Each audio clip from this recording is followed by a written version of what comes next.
ایران میں ایک تاجر کی بہترین تجارت چل رہی تھی اور اس کا مال وقت سے پہلے ہی ختم ہو جایا کرتا تھا۔ اس نے خیال کیا کہ کیوں نہ اپنے مال کو زیادہ قیمت پر فروخت کروں، کیونکہ اب کاروبار جو ہے میرا جم چکا ہے۔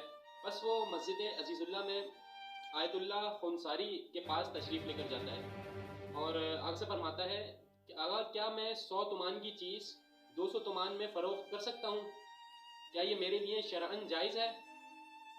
آیت اللہ خنساری فرماتے ہیں کہ ہاں، اس چیز کے مالک تم ہو، تم جتنی قیمت میں چاہو فروخت کر سکتے ہو، لیکن اس بات کا دھیان رکھنا کہ کہیں ناانصافی نہ کر بیٹھو۔